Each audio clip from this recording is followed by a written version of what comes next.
कर्मण्येवाधिकारस्ते मा फलेषु कदाचन मा कर्मफलहेतुर्भो मा ते संगोऽस्तविकर्मणि।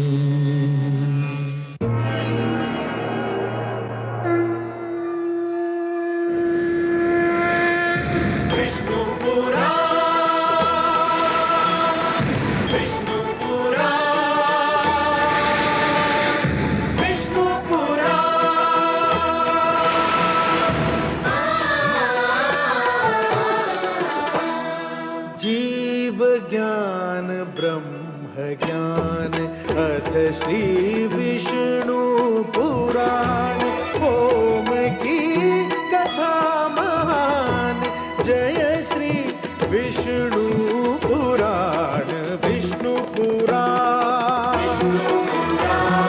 विष्णु पुराण विष्णु पुराण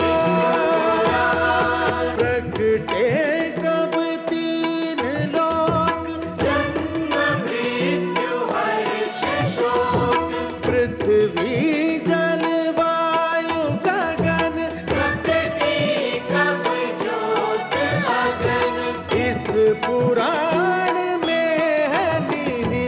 जप तप और योग ध्यान विष्णु पुराण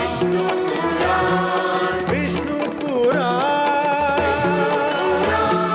विष्णु पुराण।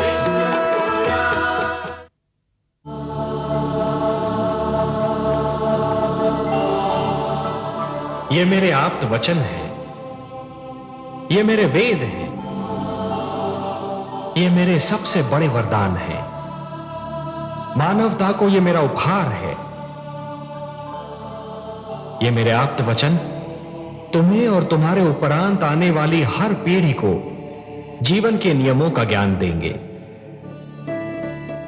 ये वेद मानव को धरती और आकाश, मानव और देवता तथा आत्मा और परमात्मा के आपसी संबंध का ज्ञान देंगे। इनमें वो सारे मंत्र निहित हैं जो जन्म से मृत्यु तक मानव की हर समस्या का समाधान बनेंगे।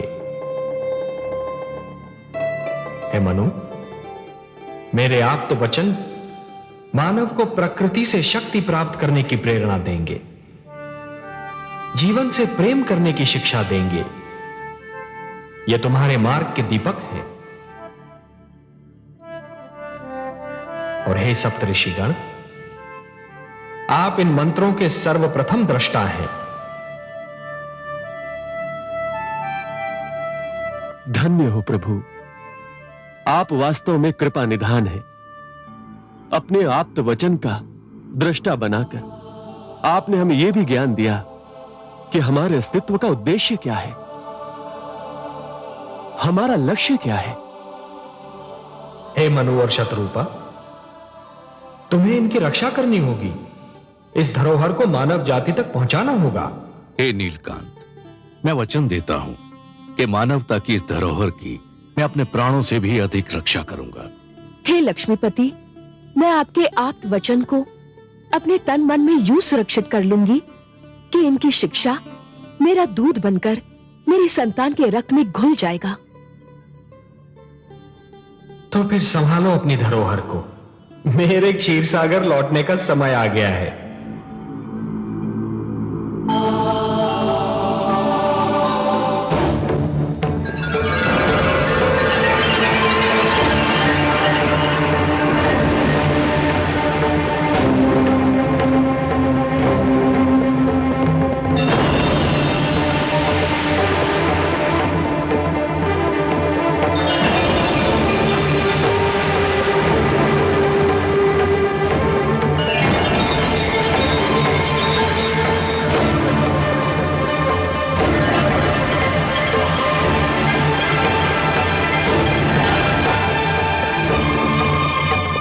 अब मैं तुमसे विदा लेता हूं।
आपको मत्स्य रूप में अवतार लेते हुए देखकर मुझे पहली बार यह अनुभव हुआ कि ईश्वर होना कितना कठिन कार्य है।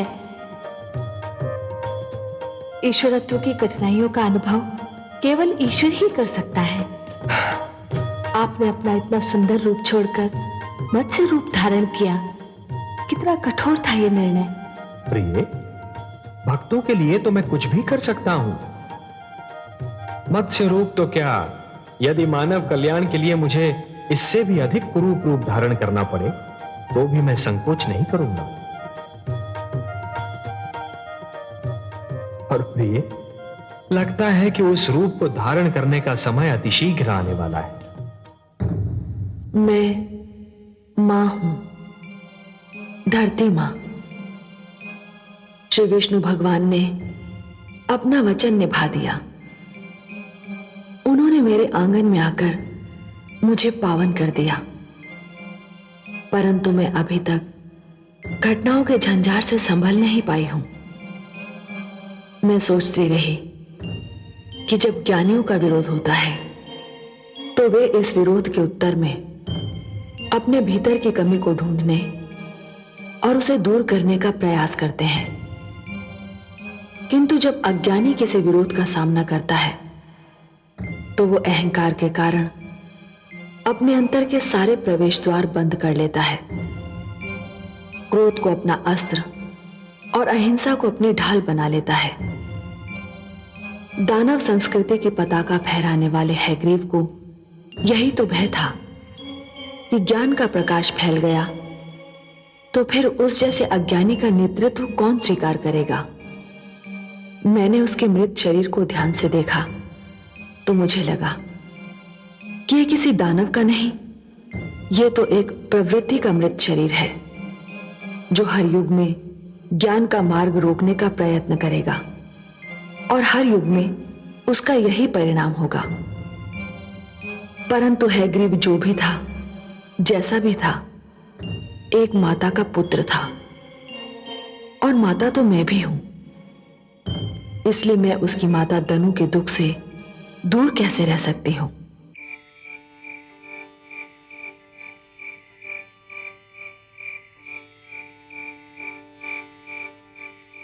स्वामी,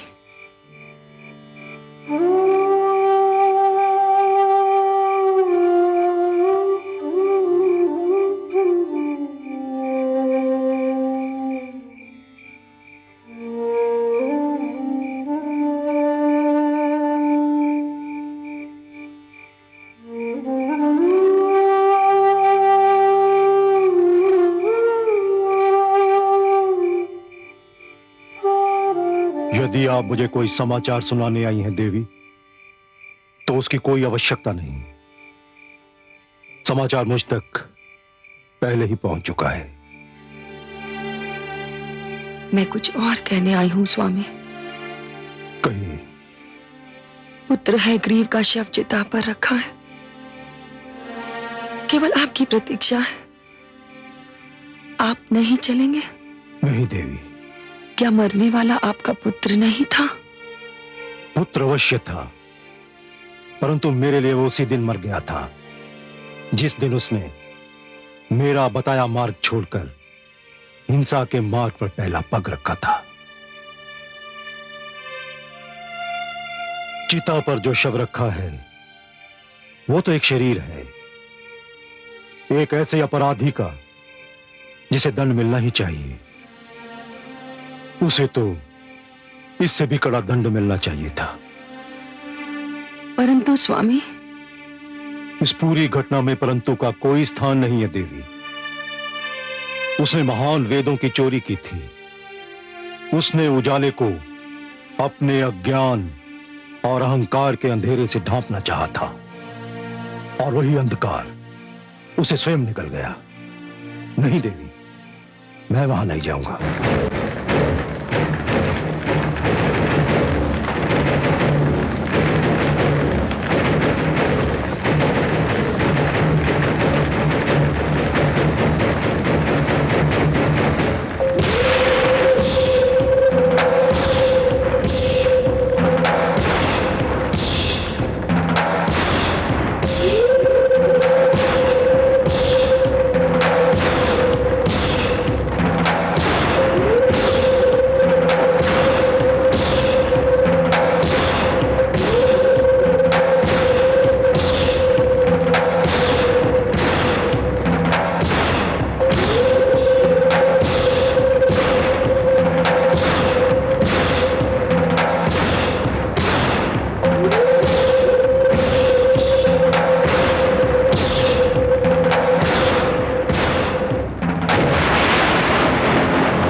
दानवो, दानवराज हैग्रीव का वध कोई साधारण घटना नहीं है। दानवराज का वध करके हमारे स्वाभिमान को ललकारा गया है, हमारे समाज को चुनौती दी गई है। मैं कालकेतु समस्त दानव लोक की ओर से यह चुनौती स्वीकार करता हूं और आप सबके समूह की एक घोषणा करता हूं कि मैं दानवराज हैग्रीव के वध का प्रतिशोध लूंगा। कालकेतु, मैं तुमसे भली भांति परिचित हूं कालकेतु। बहुत चतुर समझते हो तुम अपने आप को। हर्षल, चिल्लाओ मत कालकेतु। मैं जानता हूं कि प्रतिशोध की आड़ में तुम्हारा लक्ष्य क्या है। तुम दानवराज हैग्रीव के सिर से गिरा हुआ मुकुट अपने सिर पर रखने का सपना देख रहे हो। नहीं तो बताओ, दानवराज हैग्रीव का प्रतिशोध लेने वाले तुम कौन होते हो? मैं दानव लोक का भावी अधिपति हूं, दानवराज का उत्तराधिकारी हूं। देख लिया तुम लोगों ने। अरे कोई सब पूछे कि किसने इसे हमारा अधिपति नियुक्त किया है? बताओ इसे कि यह दानवों का लोक है। यहां अधिकारों के लिए चुनाव नहीं होता, यहां सर्वसम्मति जैसे व्यर्थ शब्दों का कोई महत्व नहीं। यहां अधिकार उसका होता है जिसकी भुजाओं में बल होता है। यहां जो बढ़कर स्वयं उठा लेता है मुकुट उसी का होता है। स्वस्थ दानव समाज जानता है कि मैं सेनापति हूं। हर युद्ध का संचालन मैंने ही किया है, इसलिए दानव सिंहासन पर सर्वप्रथम मेरा ही अधिकार है। तो फिर छीन लो यह अधिकार मेरे हाथों से, यदि शक्ति हो तुम में। मैं इस अधिकार को सरलता से तो तुम्हारे हाथों में नहीं सौंप सकता। कालकेतु ठीक कह रहे हैं, उनका अधिकार हमारे लिए मान्य है। हम नहीं मानते, हम हर्षल को अपना अधिपति मान चुके हैं। हो जाए निर्णय। ठहरो, अधिकार का झगड़ा मेरे और हर्षल के मध्य हुआ है और इसका निर्णय भी मेरे और हर्षल के मध्य होगा। तुम लोगों को हस्तक्षेप करने की कोई आवश्यकता नहीं। हर्षल, बड़ा गर्व है ना तुमको अपने युद्ध कौशल पर। आज वो गर्व भी चूर चूर हो जाएगा और तुम्हारे भी टुकड़े टुकड़े हो जाएंगे। ऐसे अवसर पर मैं नहीं बोलता कालकेतु, मेरा खड्ग बोलता है।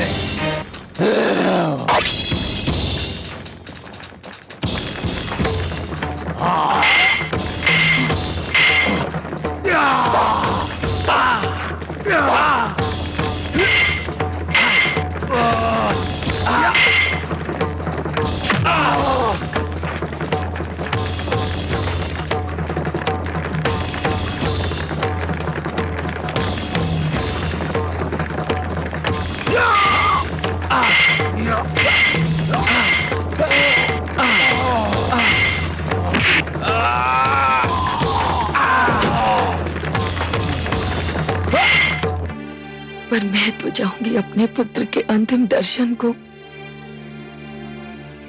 आप पिता हैं,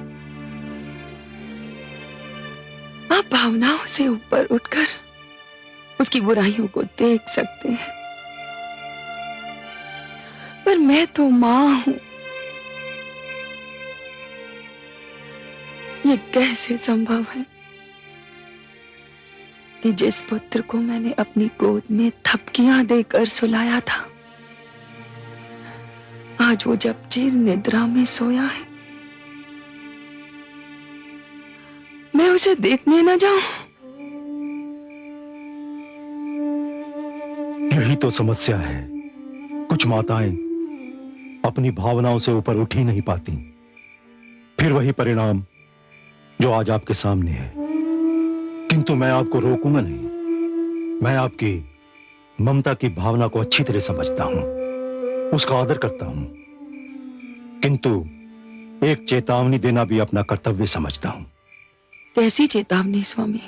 आपके पुत्र हैग्रीव ने जिस दानव संस्कृति का बीज बोया था, वो संस्कृति आज एक विशाल और भयंकर रूप से विराट वृक्ष बन चुकी है। आप वहां जाकर उस दानव संस्कृति का नग्न नृत्य देखेंगी तो आपका दुख और भी बढ़ जाएगा। कुछ भी हो स्वामी, मुझे जाना तो होगा, नहीं तो एक मां का हृदय मुझे कभी क्षमा नहीं करेगा।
यदि किसी के मन में मेरे विरोध की इच्छा अंगड़ाई ले रही हो तो वो भी आगे आए और अपनी इच्छा पूरी कर ले।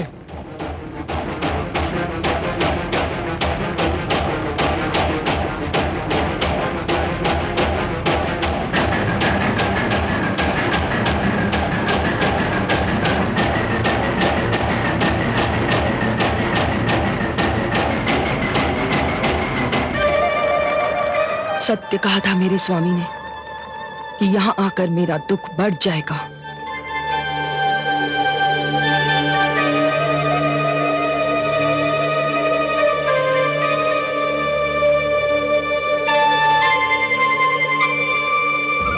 पुत्र, तू इसी संस्कृति को बचाने की बात कर रहा था? क्या यही वो संस्कृति है जिसके लिए तूने देव संस्कृति और मानव संस्कृति का विरोध किया था? देख इस संस्कृति को जो तेरे शव पर अश्रु बहाने के स्थान पर एक दूसरे का रक्त बहा रही है। तेरी मृत्यु का शोक तेरे उत्तराधिकारी के लिए युद्ध में लहूलुहान हो रहा है। धिक्कार है तुम्हें अपने अधिपति की मृत्यु का दुख नहीं, ये चिंता है कि उसके सिंहासन पर कौन बैठेगा। अब भी समय है, छोड़ दो हिंसा और युद्ध का मार्ग, छोड़ दो अपने झूठे अभिमान को।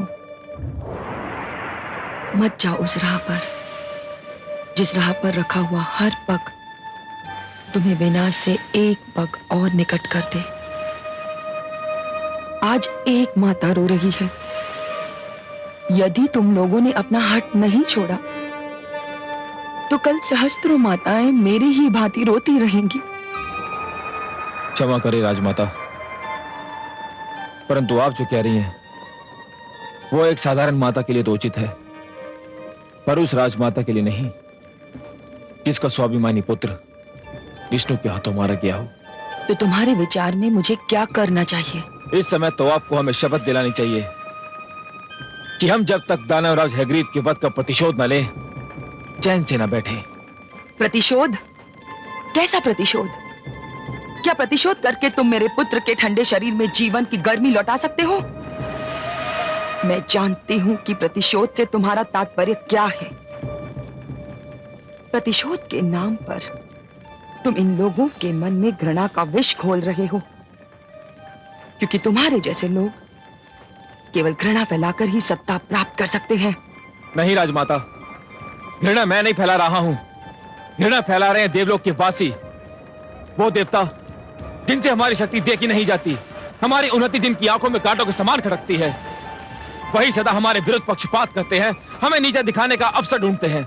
काल केतु सत्य कह रहे हैं, देवता पक्षपाती हैं।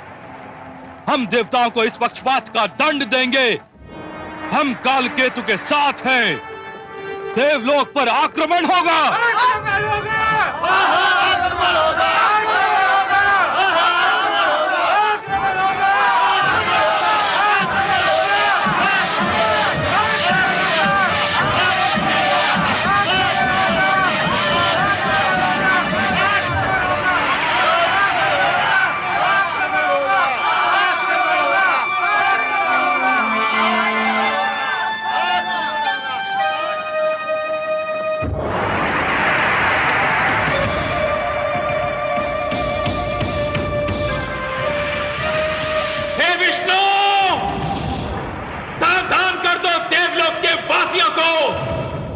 और सावधान हो जाओ तुम भी, मैं देवलोक पर आक्रमण कर रहा हूं।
सच्चिदानंद, दानवों ने देवलोक पर आक्रमण की पूरी तैयारी कर ली है।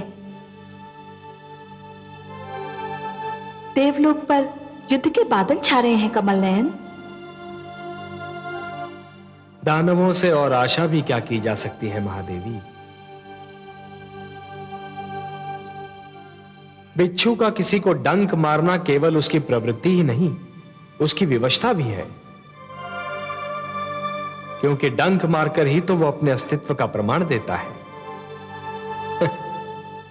यदि दानवों में युद्ध, हिंसा और रक्त की प्यास ही ना हो तो उन्हें दानव क्यों कहा जाए?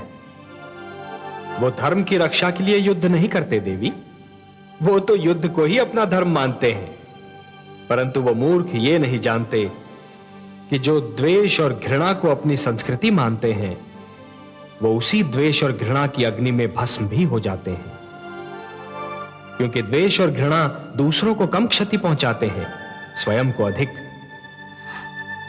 परंतु देवलोक के वासियों को अपनी रक्षा के लिए कुछ तो करना ही होगा। अवश्य करना होगा महादेवी, अवश्य करना होगा, परंतु वो युद्ध इन दानवों की भांति उन्मादी नहीं होना चाहिए। यदि देवलोक पर आक्रमण होता है तो देवताओं को उसका इतना कठोर उत्तर देना होगा कि दानवों के केवल शस्त्र ही नहीं, उनका साहस भी सदा के लिए टूट जाए। देख नहीं रही हैं आप देवराज इंद्र कितनी चिंता में डूबे हुए हैं।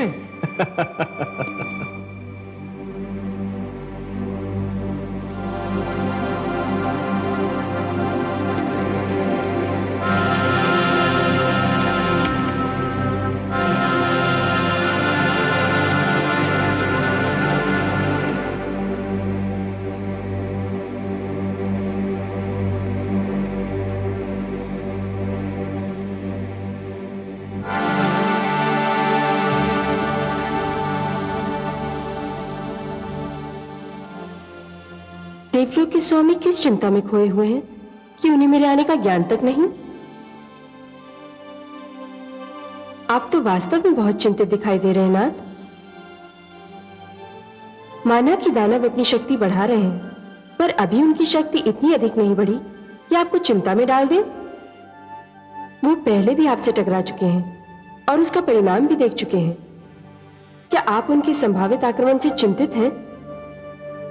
नहीं देवी, चिंता मुझे उसकी नहीं जो दिखाई दे रहा है और होने वाला है। चिंता मुझे उसकी है जो दिखाई नहीं दे रहा है पर होने वाला अवश्य है।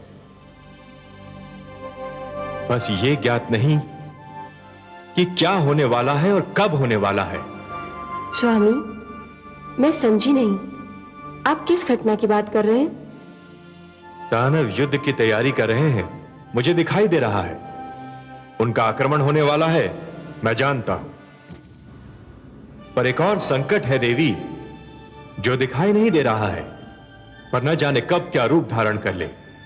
आपका संकेत किस संकट की ओर है नाथ?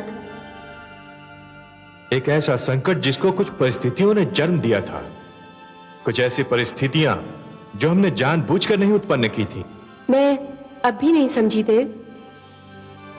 इस संकट का जन्म उस समय हुआ था देवी जब हम देवताओं ने सर्वसम्मति से बृहस्पति देव को अपना गुरु चुना था। उस समय हमें इस सत्य का हल्का सा भी ज्ञान नहीं था कि गुरु शुक्राचार्य जैसे महान ज्ञानी और महातपस्वी भी अपने मन में देवताओं के गुरु चुने जाने की इच्छा पाल रहे हैं। बृहस्पति को चुनने की धुन में और उनके नाम पर सर्वसम्मति हो जाने की प्रसन्नता में हम शुक्राचार्य की इच्छाओं के चाप न सुन सके। परिणाम यह हुआ कि वो हम पर क्रोधित हो गए और उन्होंने दानवों का गुरु बन जाना स्वीकार कर लिया। हां देवी, निराशा जब क्रोध में बदलती है तो उसका पहला आक्रमण विवेक पर होता है। गुरु शुक्राचार्य का निर्णय भी निराशा और क्रोध का परिणाम था। उसमें विवेक से अधिक अपमान और मानहानि की प्रतिक्रिया अपना रंग दिखा रही थी। बुद्धिमान व्यक्ति जब बुरा होता है तो वो देश, काल, समाज सबके लिए घातक सिद्ध होता है। पर अब तो जो होना था वो हो चुका। यदि होने वाला हो चुका होता तो मुझे चिंता क्यों होती देवी?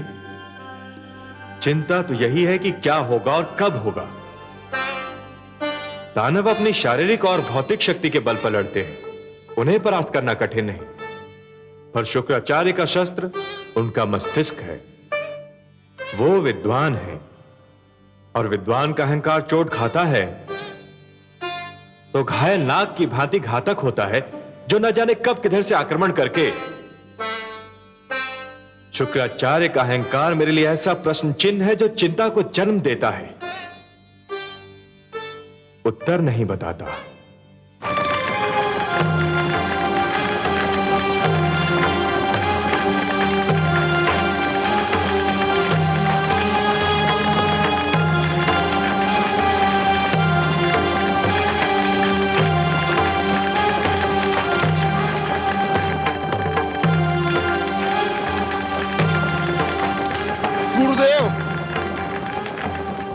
गुरुदेव, गुरुदेव, गुरुदेव, गुरुदेव, गुरुदेव। किसने की तुम्हारी ये दशा? काल केतु ने गुरुदेव। दानवराज हैग्रीव के वध का समाचार सुनते ही उसने राज सिंहासन हथियाने के लिए षड्यंत्र किया था और अपने को साथी भी बना लिए थे। मैंने उसे ललकारा, जिसका यह परिणाम हुआ है गुरुदेव। काल केतु सदा ही महत्वाकांक्षी और सत्ता का लोभी रहा है। तुम्हें उससे नहीं भिड़ना चाहिए था, तुम्हें मेरे पास आना चाहिए था। इसका अवसर ही नहीं मिला गुरुदेव।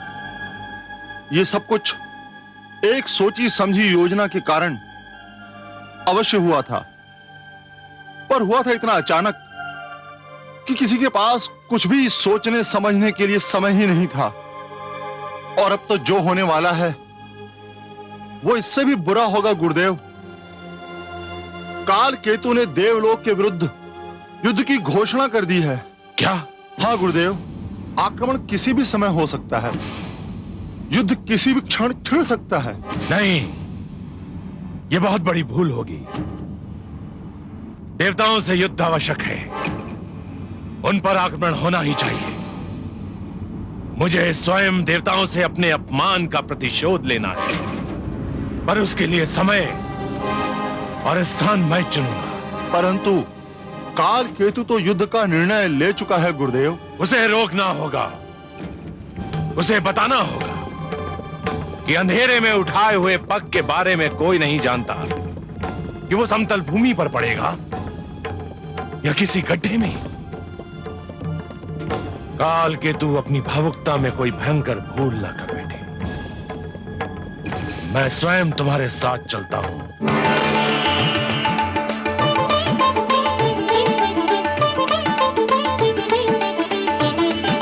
देवराज, देवराज, देवराज, देवराज। क्या बात है चित्ररथ? दानवों की सेनाएं देवलोक पर आक्रमण करने के लिए चल पड़ी हैं। दानव काल केतु अपनी सेना का संचालन कर रहा है। उसने देवलोक को तहस नहस करने की शपथ ली है। हमारी सेना आपके आदेश की प्रतीक्षा कर रही है। दानवों की सेना देवलोक की सीमा से कुछ ही दूरी पर है। नहीं, हम दानव सेना को अपनी सीमा में पग भी नहीं धरने देंगे। युद्ध उन्हीं के क्षेत्र में होगा। दानवों की महत्वाकांक्षा बढ़ती जा रही है। हैग्रीव के वध से उन्होंने कोई सीख नहीं ली। मैं स्वयं अपनी सेना का संचालन करूंगा। आओ मेरे साथ।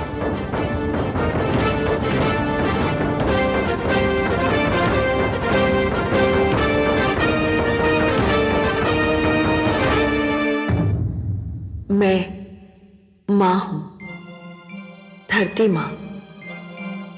दानवराज हैग्रीव का वध भी दानवों को सद्बुद्धि न दे सका।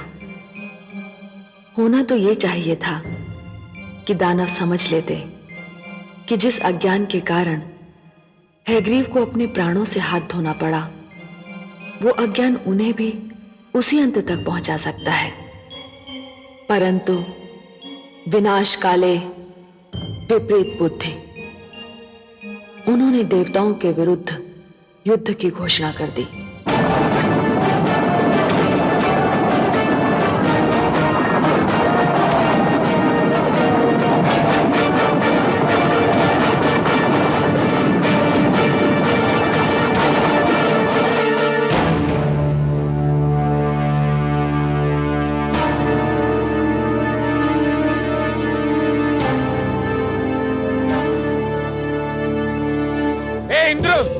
तुम देवताओं ने सदैव हमारा तिरस्कार किया है।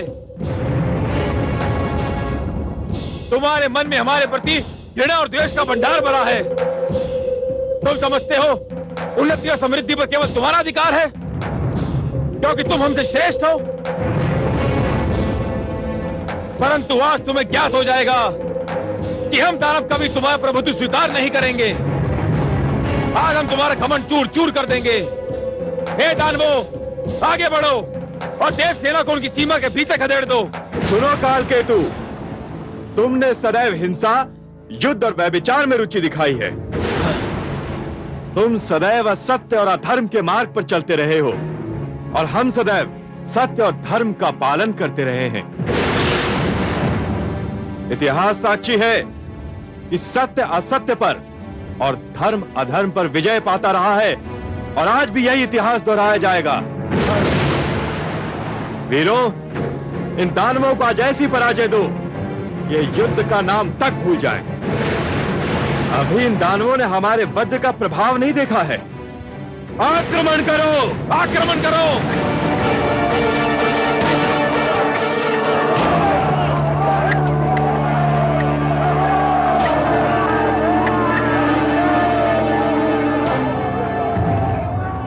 परिणाम ये हुआ कि घमासान रण हुआ। दोनों सेनाएं एक दूसरे पर टूट पड़ी। दानवों ने अपनी सारी शक्ति युद्ध भूमि में झोंक दी। रणभूमि रक्त सागर में बदल गई। देवताओं ने भी पूरी शक्ति से दानवों के आक्रमण का उत्तर दिया। दानवों को भारी क्षति हुई। उनके सेनानी भारी संख्या में मारे गए। सारी रणभूमि उनके मृत शरीरों से पट गई और अंत में दानव सेना के पांव उखड़ गए। स्वयं कालकेतु घायल होकर रणभूमि से ले जाया गया। दानवों की पराजय का एक कारण यह भी था कि वे अपने गुरु शुक्राचार्य की ये बात भूल गए थे कि उनकी अनुमति के बिना युद्ध ना किया जाए। परंतु मेरी चिंता यह थी कि दानवों की इस पराजय की देवताओं पर क्या प्रतिक्रिया होती है। देवराज इंद्र की जय, देवराज इंद्र की जय, देवराज इंद्र की जय, देवराज इंद्र की जय, देवराज इंद्र की जय, देवराज इंद्र की जय, देवराज इंद्र की जय, देवराज इंद्र की जय, देवराज इंद्र की जय, देवराज इंद्र की जय। विजयश्री की बधाई हो देवराज। विजय तो हमारे चरणों में उसी समय झुक गई थी जब हमने युद्ध भूमि में पांव धरा था। उसे तो हम अपने साथ लेकर गए थे। युद्ध तो केवल औपचारिकता निभाने के लिए हुआ था। युद्ध तो युद्ध होता है नाथ। जब तक आपको विजय नहीं प्राप्त हुई थी मेरा मन कांप रहा था। आप नारी हैं ना, इसलिए भयभीत हो रही थी। हमने दानवों को ऐसी करारी पराजय देने का निश्चय कर लिया था कि वो फिर कभी युद्ध करने का साहस न करे। हमारा निश्चय सफल हुआ।